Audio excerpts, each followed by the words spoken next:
महाभारत दुनिया का सबसे बड़ा महाकाव्य ग्रंथ है, जिसे भारत का सबसे ऐतिहासिक ग्रंथ माना जाता है। हिंदुओं के काव्य ग्रंथ को पंचम वेद माना जाता है।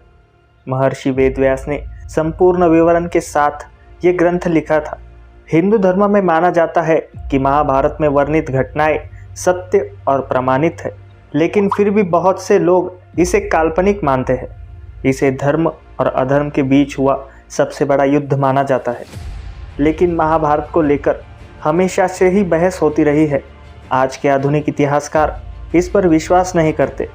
वही कुछ लोगों को यह अटूट विश्वास है कि महाभारत की घटनाएं वाकई में घटित हुई थी। ऐसे कई सबूत है जो आज भी मौजूद है। पता चलता है कि श्री कृष्ण ने धरती पर जन्म लिया था और महाभारत असली है। आज हम आपको महाभारत काल के सबूतों के बारे में जानकारी देंगे। तो चलिए दोस्तों, शुरू करते हैं आज का वीडियो। कुरुक्षेत्र की लाल मिट्टी।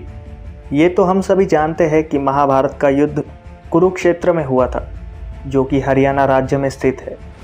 कहते हैं उस समय भयंकर युद्ध में बहे खून की वजह से वहाँ की ज़मीन लाल हो गई थी।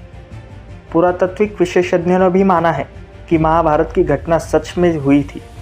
उस जगह पर तीरों और भालों को ज़मीन में गड़ा हुआ पाया गया है, जिनकी जांच में ये पता चला है कि ये 2800 ईसा पूर्व के हैं, जो कि लगभग महाभारत काल के समय के बने हुए हैं। अर्जुन का चक्रव्यूह। आप महाभारत में अर्जुन के चक्रव्यूह के बारे में तो जानते होंगे, लेकिन आपको पता है इस चक्रव्यूह का जीता जागता सबूत आज भी मौजूद है। हिमाचल प्रदेश के हमीरपुर जिले के 16 सिंघवी धार के नीचे बसा राजौनगढ़ गांव एक ऐतिहासिक स्थल के रूप में मशहूर है। यहाँ पर पांडवों का अज्ञातवास के दौरान रुके थे। इसी समय अर्जुन ने यहाँ पर चक्रव्यूह का ज्ञान प्राप्त करके उसे पत्थर पर बनाया था, जो आज भी मौजूद है। इस चक्रव्यूह को ध्यान से देखने पर पता चलता है कि अंदर जाने का रास्ता तो साफ दिखाई देता है, लेकिन बाहर आने का रास्ता पता नहीं चलता। इस जगह को पीपलू किले के नाम से भी जाना जाता है। ब्रह्मास्त्र और न्यूक्लियर हथियार। महाभारत में आपने ब्रह्मास्त्र नाम के भयंकर अस्त्र के बारे में तो सुना होगा। यह अस्त्र ब्रह्मा द्वारा धर्म और सत्य को बनाए रखने के लिए बनाया गया था, जो कि विनाशकारी परमाणु हथियार था, जिसको केवल दूसरा ब्रह्मास्त्र ही रोक सकता था। जो इसे चलाता है वही इसे वापस लाने की क्षमता भी रखता है। ब्रह्मास्त्र बेहद ही खास होता है, जिस कारण महाभारत और रामायण काल में ये सिर्फ गिने चुने योद्धाओं के पास ही होता था।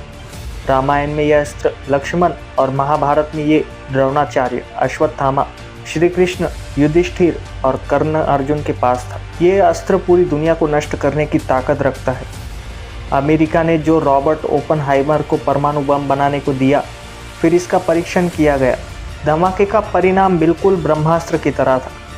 इसके बाद वैज्ञानिकों ने भी माना कि इस तरह का शस्त्र महाभारत में इस्तेमाल किया गया था। श्री कृष्ण की द्वारिका नगरी।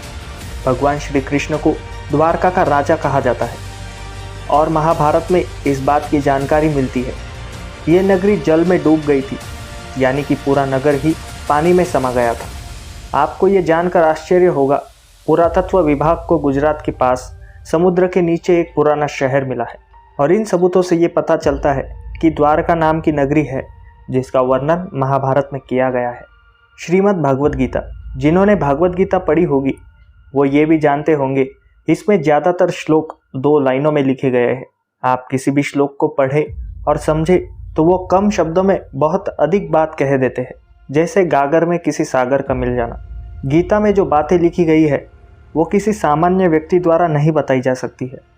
भले ही मानव सभ्यता का काफ़ी विकास हो गया है, लेकिन आज भी गीता में वो ज्ञान है जो अकल्पनीय है, जिसे सामान्य व्यक्ति सोच भी नहीं सकता, जिसे सिर्फ भगवान ही बता सकते हैं।